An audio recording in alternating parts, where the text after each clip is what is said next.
Yo, yo, yo! Welcome back. Welcome back to another episode of Fireside Friday. So, what we decided was we were going to try to scour the internet and find all kinds of, interesting articles and topics and content that, transpired throughout the week. And then on Fridays, we'll give our analysis of, everything that's kind of went on. And man, this week was a little chaotic and a little crazy, and it kind of started off that way as well. So I don't know if you guys have been paying attention, but in D.C., the Proud Boys, a bunch of ignorant ass, retarded, idiotic. I'm sorry for using retarded, but a bunch of dumbass people who are mad are deciding to storm these streets, and what it kind of results from is something I've been talking about for a little while now. So President Trump has always been able to hold his rallies and these moments where he'll just pull up to a city or a state or whatever, and there's just like millions of people out here, and he's just feeding his base. But now that he can't do that in the same way because of these lawsuits and the fact that he's a loser, yeah, that's right, he's a loser. He lost 3 times in Georgia at least. I don't know how many times everywhere else, but yeah, he lost, and now there's this energy that's just permeating and just circulating, and it has to go somewhere. And what you're seeing now is that the Proud Boys, and there's going to be a whole bunch of other these alt-right white supremacist militia groups who are going to be storming the streets, who are mad and just looking for blood. And I hate to say it because it's very scary to think about, but that's really what is going to have to end up happening because they don't have any other way to exalt this energy. They are so used to being, as they say, on top or the winners because the Democrats are always losing this, that, and the other. But now the Democrats are losing. Now that there's blue waves, everywhere, it's like they don't really know how to comprehend and they don't really know how to deal with what's going on. So the best thing that they can do is resort to violence. And man, there's at least 3 or 4 folks who got arrested. There were stabbings. They're walking around these streets just burning everything that they can. If it's like a Black Lives Matter thing or if it's anything that has to do with the radical left, then, they're attempting to destroy it. Even churches, you know what I'm saying? So this is something that we're going to have to keep a very, very close eye on because this is not the first instance and it's not going to be the last. There's going to be a lot more of these. I really don't know what to call them. I don't like calling them protests or demonstrations because that's what we were doing, and these are the same group of people who told us that we didn't need to be doing them. You remember? Like, why are y'all out here burning and looting and doing this stuff while simultaneously they were riling themselves up to go do the same shit? The hypocrisy of the American right is something that I can never get over. There's just so many walking contradictions, and it just gets tiring or tiresome. Either way, I'm exhausted, and I just can't stand dealing with trying to rationalize stupidity, right? Or trying to justify certain things. We just can't do it anymore. So I need you guys to be on high alert. If you support anything that's not racist, then you are a target at this point because that's all they want to do. They want to hold on to the white supremacist notion that white is superior and white needs to continue to run things. So they're pretty pissed when they look at all of these cabinet choices that Biden's attempting to put together, right? And I've looked at a few of these, and some of them I'm like, yo, that's what's up. I'm championing that, and then some of them I just had to question. So I'll give you some ones that I would really thought was cool. So for Interior Secretary, there is a Native American woman for the very first time who will be hopefully in charge if passed by the Senate appointing. But I think that was really, really dope to reach out, and allow that to be a first. Michael Reagan from North Carolina will be, if selected, will be the first African American to run the EPA. What's his name? Janet Yellen will be, I believe, the first woman to be actual Treasurer Secretary. So there's a lot of big firsts, and these people are very, very qualified. But then there's one that just kind of had me scratching my head. And I think y'all remember this dude. Oh, Mayor Pete. Yeah, he's going to be the Department of Transportation, like chair or secretary or whatever it is. And I've just been thinking about that. Like why? What made him uniquely qualified other than taking trips in his life to be in charge of the Department of Transportation? And I know people are like, well, it's Department of Transportation, it's not really that big, but it actually is. DOT is responsible for a lot of things, and you realize that the way that your grocery stores are stocked and all of those kind of things, from UPS to to what's it called? Well, yeah, Amazon, Postal Service, all of those things, you know, they're really regulated through the Department of Transportation. They can only run at certain times. They can only operate in a certain way and stuff like that. And I just don't feel like Mayor Pete ever really expressed like any type of political nuance or real understanding of the way that politics operate on a federal level. In fact, I felt like out of all of the candidates on there, he might have been the least qualified. Other than the fact that he was just some young, bright eyed, bushy tailed white kid who looked like he just stumbled onto the stage, I didn't understand why a lot of people were trying to, raise him up. Like, I understand you guys want to have the first open gay somebody in a certain position. And I'm with that. I have no issue with that. I don't think sexuality should determine whether somebody is qualified for the job, but I do understand breaking the barriers. I just don't feel that Pete Buttigieg has ever really shown that he is qualified for anything other than what he was already doing. So when I look at it, to me, it makes me feel like he was just given this position due to him stepping down right before Super Tuesday. Y'all remember we did a segment on that where it was like him and Klobuchar, Beto O'Rourke, a whole bunch of people just like came out in support of Biden right before Super Tuesday. And it felt like there were some backdoor conversations being done, like, hey, if you step down, I'll give you a position, this, that, and the other. And it feels like that's kind of where we're at right now. But look, we don't really know if any of these people are going to be approved by the Senate. It seems like the Senate right now is trying their hardest to keep these appointees from coming through, which is just holding up the democratic process once again, because that's what Republicans do. They stonewall and they attempt to just consolidate power for themselves, and anything else that kind of like directly contradicts or goes against what they want, they don't even entertain it. So that's kind of where we are when it comes to his appointees. There's a lot more. I just didn't really feel like going through all of them. But I'm very interested to see two. One, I want to see who he's going to put as the Department of Education secretary, and I want to know who is going to be the Attorney General.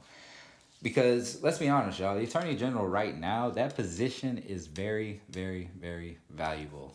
And the fact that the House just had this so-called historic bill on the decriminalizing of marijuana, a lot of us were like, yeah, finally, that's what's up. But the thing is, A, it's not going to get passed through a GOP Senate. So hopefully we need to get Warnock and Ossoff in. And yes, I voted today, and I hope if you are in Georgia and you have the ability to vote, you will vote early or on January 5th. But aside from that, the Attorney General has the ability to actually, in himself or herself, change the scheduling of marijuana, therefore not having it on the list of, I think, like Schedule 1 type narcotics and stuff like that. Therefore, it wouldn't even be illegal. He himself or herself can't decriminalize it by themselves. The Attorney General actually has that ability, and the President can write an executive order allowing the Attorney General to do that. And that is one of the things that I wish your boy Barry would have did when he was in office, because Eric Holder had 8 years to do that. And now here we are, 2020, and we still don't have the decriminalization of marijuana, and we still have people locked up, and we still have white business owners being able to sell it.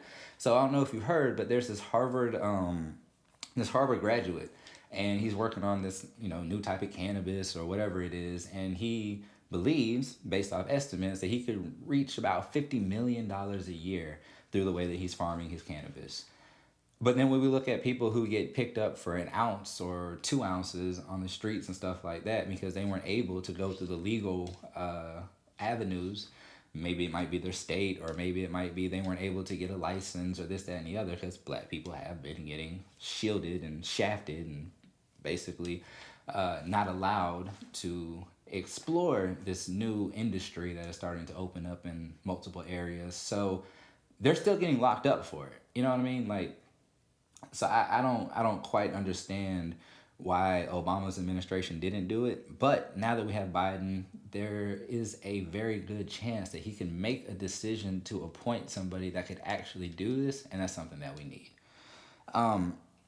So also, speaking of administrations, Trump administration, there was a representative from Health and Human Services who basically came out and said, Yeah, we were just trying to, we just wanted them infected. And that was in reference to COVID 19 because they thought that they were going to reach herd immunity that way, even though they weren't listening to the scientists and the doctors and the CDC and everybody who told them herd immunity wouldn't be reached that way without a vaccine or without people taking a vaccine, but they didn't care, so whatever.